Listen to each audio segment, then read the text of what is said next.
All right, we're going to do the same. Okay. All right, and we're going to do exactly the same thing and give her a break. So if there's anything, what we're doing is we're practicing moving away. So hang on, we'll just let her. So here's one thing too.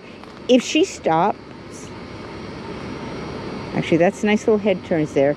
I'm not sure she can see it. So if, as you're walking forward, because she knows that dog is there now, if she stops and looks relatively comfortable, we'll let her stop and we won't keep pushing her forward, okay? Again, I'm not really sure if we got down from her perspective. Well, she probably could. So all I want you to do is take a step toward that red truck there, as if it come this way, okay? All right, and let her pick up her direction of travel again. You can sort of, there you go. All right, good.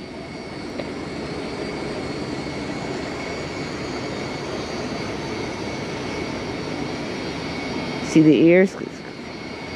That looks good. Those head turns are nice. I like that. Oh, that's good. That was very nice. Sort of turn your hips to go toward your red car, okay? So it takes off that direct pressure. So what I'm liking here is she is definitely a little worried, but she's taking little glances at the dog and is able to disengage now. And that's actually quite beautiful.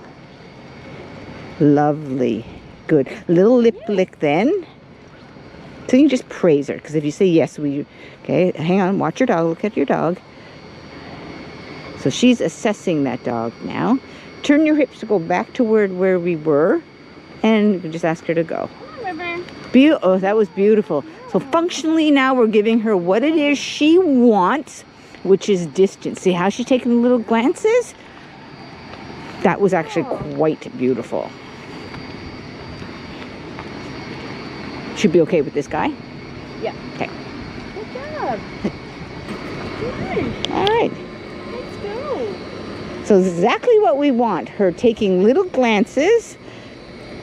And we sort of follow her where she wants to go as long as it's socially appropriate. Well, she can't eat the peanuts. As long as it's socially appropriate. There, see how she's looking? There you go. And we just kind of follow her. And that's what we want.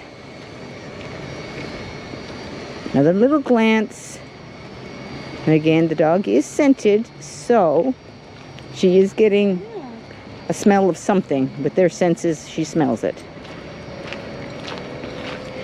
And what happens over time is, because they are social creatures, functionally she may never want to ever be able to be best friends with them. But what happens over time is that they do allow themselves to get closer because they know they have control over the situation. So she is choosing now just a kind of a parallel path. And of course, our stimulus, our fake dog, is very stationary. See that little look there? And she's just continuing straight on. Straight on as in away. When we ask if they would like to sort of arc toward it, all we kind of do is we kind of open up our hips and yeah, just like that.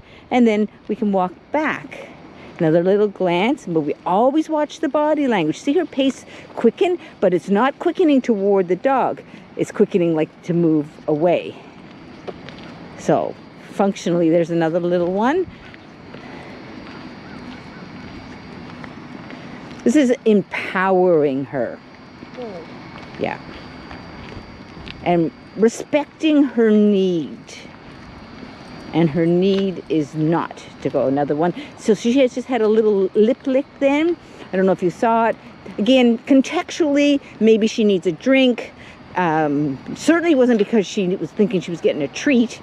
Or it could be self-calming. She just did another one there. You're doing great. We're going to give her another little break. Another little glance. And she says, okay, I'm moving away.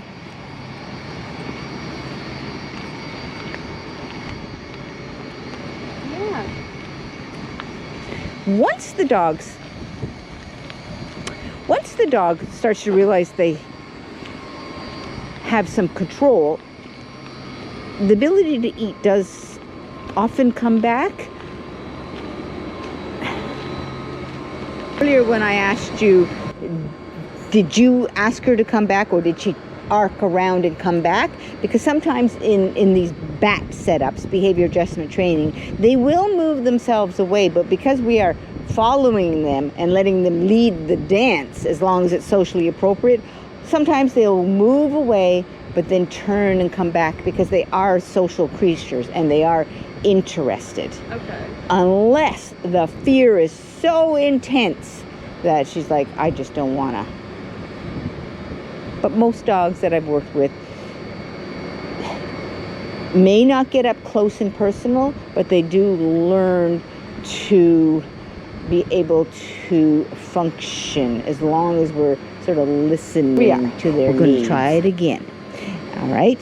And what we're going to do now is we are going to come out. Again, we're going to let her, if she stops, we stop, okay? We're just going to arc toward the dog. So, yeah, just like that. We're going to watch her body language. All right? We're just going to keep going just a little tiny bit because she's doing, see how her pace is altering.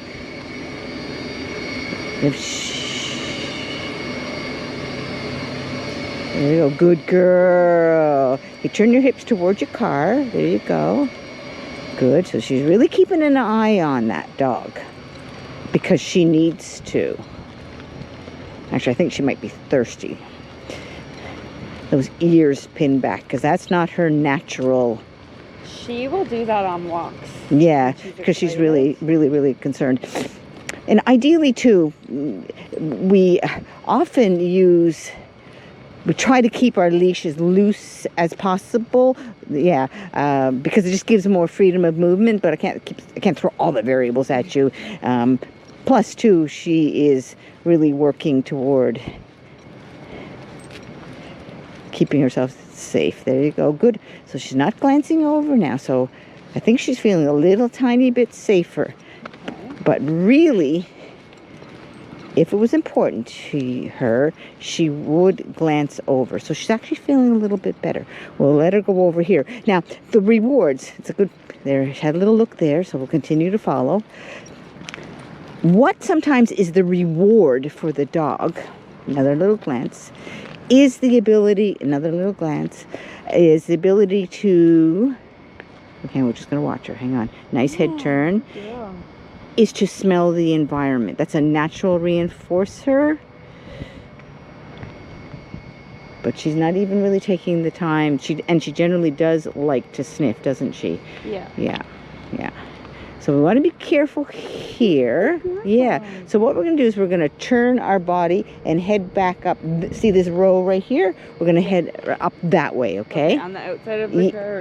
Yeah, yes, on the left of the car. Okay? All right, and ask her to go. There you go. All right. So we're a little bit closer. But again, we will follow her as long as it's appropriate. So if she wants to go that way, we will go that way. Okay? There, she had a little glance. Because functionally, what she's saying, I need a little bit more distance. Okay. So she was just saying there that, okay, I'm a good girl. I'm going to follow you, Mom. But I would prefer to go out this way. And that's respecting her communication signals. Mm-hmm. Okay. And that's just it, right? They're good dogs. They will often follow us or go the direction we want. But if that stress is rising and rising, that's when we see an issue. What a good girl.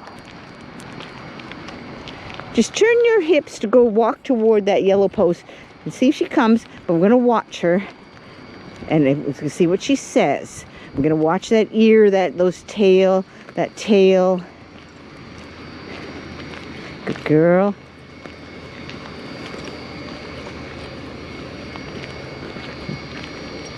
Good girl. Okay, follow her. There, see what she just said? Yeah. Yeah. Little glance there, and look at that. That's exactly what I want her to show you. And that's the distance at which she is able to casually, with fear, no doubt, look at the dog, not feel the need to react, but respect what she's saying. That was actually quite lovely. And I think